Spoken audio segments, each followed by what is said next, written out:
Hare Krishna, welcome back to the reading of Sri Chaitanya Charitamrita. We are reading chapter 1 of Adi Lila right now, so I will continue from where we left off in the last session. Gaudiya indicates the part of India between the southern side of the Himalayan mountains and the northern part of the Vindhya hills, which is called Aryavarta or the Lord of the Aryans. This portion of India is divided into five part or provinces or Pancha Gauda Desha as follows: Saraswata, Kashmir and Punjab, Kanya Kubja, Uttar Pradesh including the modern city of Lucknow, Madhya Gauda, Madhya Pradesh, Maithila, Bihar and part of Bengal, and Utkala, part of Bengal and the whole of Odisha. Bengal is sometimes called Gauda Desha partly because it forms a portion of Maithila and partly because the capital of the Hindu king Raja Lakshmana Sena was known as Gauda. This old capital came to be known as Gaudapura and later came to be known as Gaudapura and gradually Mayapur. The devotees of Orissa are called Udiyas, the devotees of Bengal are called Gaudiyas, and the devotees of southern India are known as Dravidi devotees. As there are five provinces in Aryavarta, so Dakshinatya, southern India, is also divided into five provinces, which are called Pancha Dravida.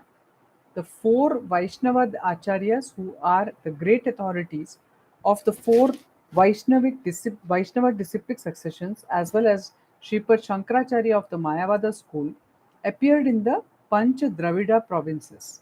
Among the four Vaishnava acharyas, who are all accepted by the Gaudiya Vaishnavas, Sri Ramanuja Acharya appeared in the southern part of Andhra Pradesh at Mahabhutapuri. Sri Madhavacharya appeared in Pajakam near Vimanagiri in the district of Mangalore. Sri Vishnu Swami appeared at Pandya and Sri Nimbarka appeared as Mungera Patna in the extreme south.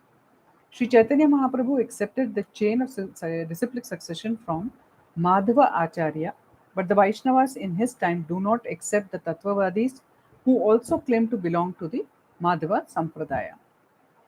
To distinguish themselves clearly from the Tattvavadi branch of Madhava's descendants, the Vaishnavas of Bengal prefer to call themselves Gaudiya Vaishnavas. Sri Madhava Acharya is also known as Sri Gauda Purananda, and therefore the name Madhava Gaudiya Sampradaya is quite suitable for the disciplic succession of the Gaudiya Vaishnavas. Our spiritual master Om Vishnupad Srimad Bhakti Siddhanta Saraswati Goswami Maharaj accepted initiation in the Madhava Gaudiya Sampradaya. So, number 20 of the verses that I was reading. In the beginning of this narration, simply by remembering the spiritual master, the devotees of the Lord, and the personality of Godhead, I have invoked their benedictions. 21. Such remembrance destroys all difficulties and very easily enables one to fulfill his own desires. 22. The invocation involves three processes: defining the objective, offering benedictions, and offering obeisances.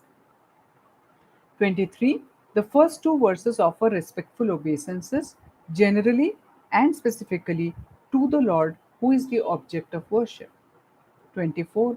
In the third verse, I indicate the absolute truth, who is the ultimate substance. With such a description, one can visualize the supreme truth. 25. In the fourth verse, I have invoked the benediction of the Lord upon all the world, praying to Lord Chaitanya for his mercy upon all. 26.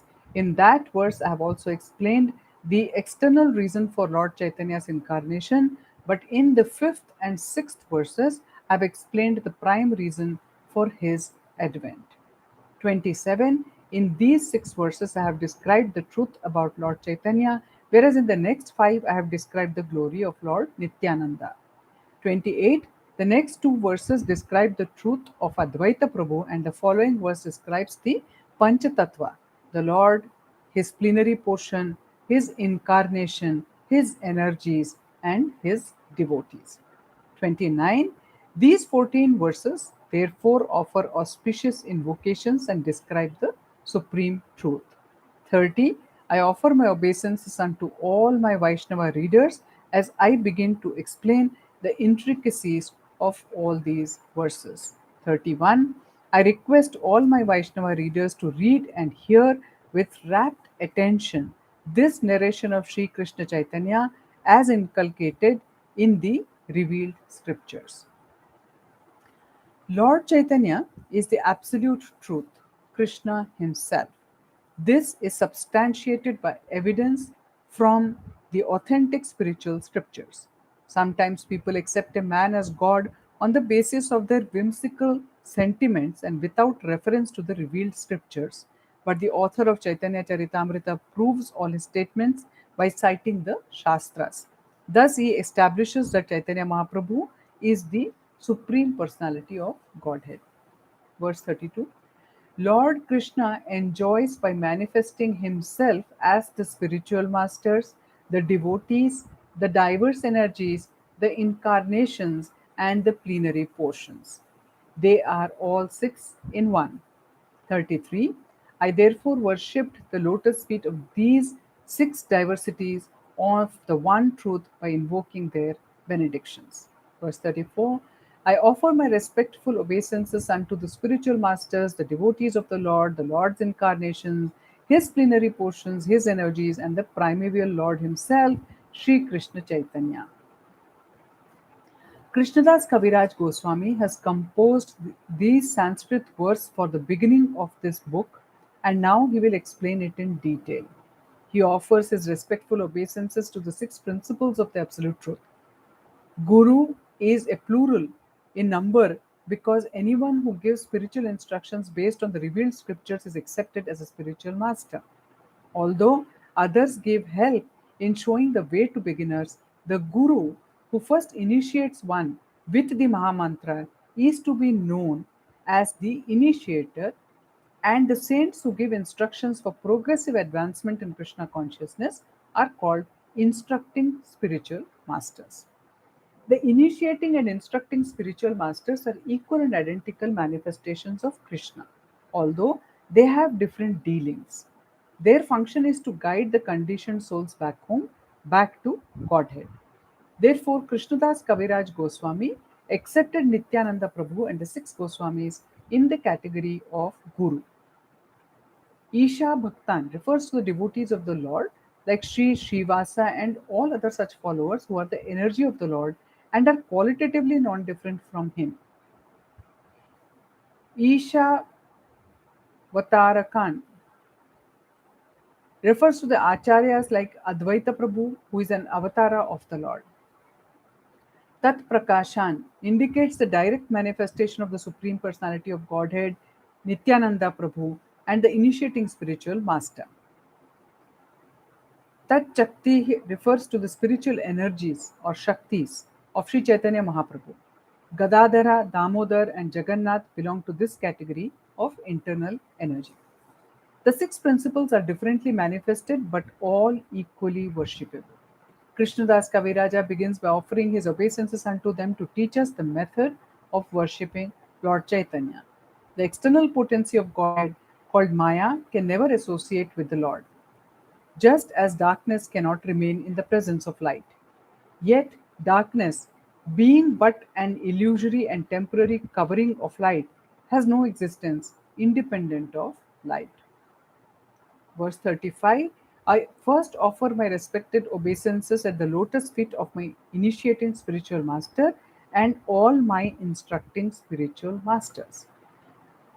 Srila Jiva Goswami, in his thesis Bhakti Sandarbha 202, has stated that uncontaminated devotional service is the objective of pure Vaishnavas and that one has to execute such service in the association of other devotees.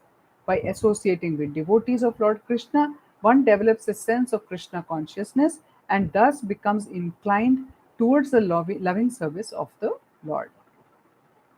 This is the process of approaching the Supreme Lord by gradual appreciation and devotional service. If one desires unalloyed devotional service, one must associate with devotees of Sri Krishna, for by such association only can a conditioned soul achieve a taste for transcendental love and thus revive his eternal relation with Godhead in a specific manifestation and in terms of the specific transcendental mellow or rasa that one has eternally inherent in him. If one develops love for Krishna by Krishna conscious activities, one can know the supreme absolute truth. But he who tries to understand God simply by logical arguments will not succeed, nor will he get a taste for unalloyed devotion. The secret is that one must submissively listen to those who know perfectly the signs of God, and one must begin the mode of service regulated by the perceptor.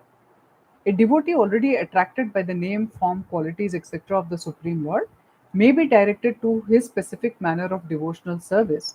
He need not waste time in approaching the Lord through logic.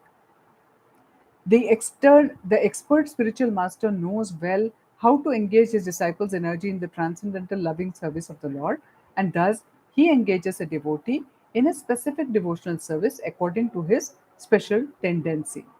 A devotee must have only one initiating spiritual master because in the scriptures, acceptance of more than one is always forbidden. There is no limit, however, to the number of instructing spiritual masters one may accept.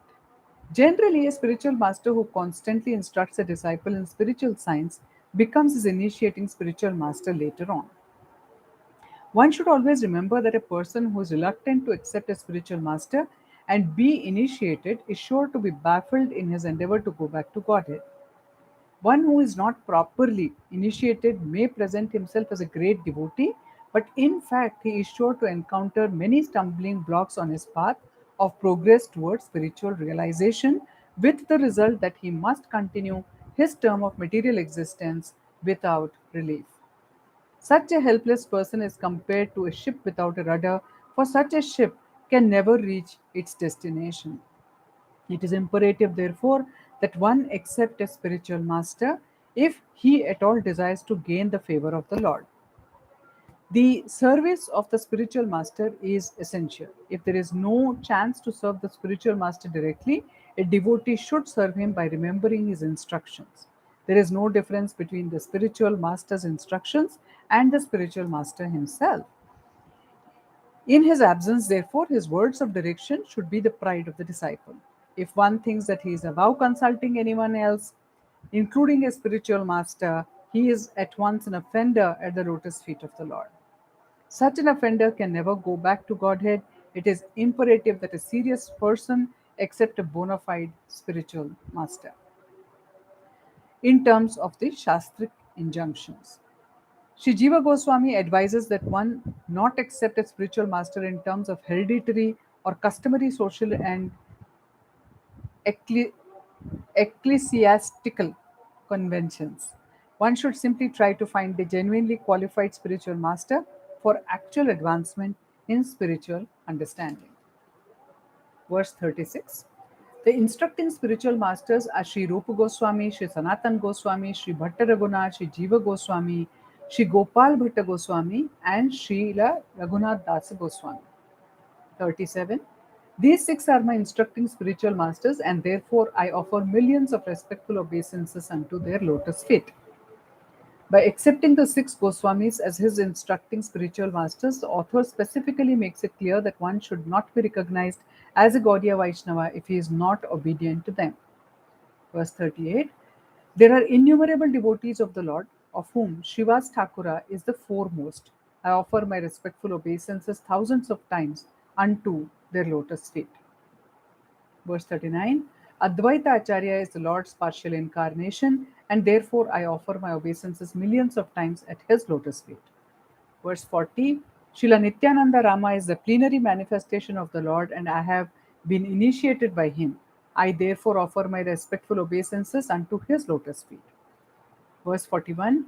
I offer my respectful obeisances unto the internal potencies of the Lord, of whom Sri Gadadhar Prabhu is the foremost. Verse 42. Lord Sri Krishna Chaitanya Mahaprabhu is the personality of Godhead himself, and therefore I offer innumerable prostrations at his lotus feet. So, with this, friends, I will end the reading for today and we will continue further reading tomorrow. Thank you for joining me today and look forward to seeing you and more from tomorrow. Thank you. Hare Krishna.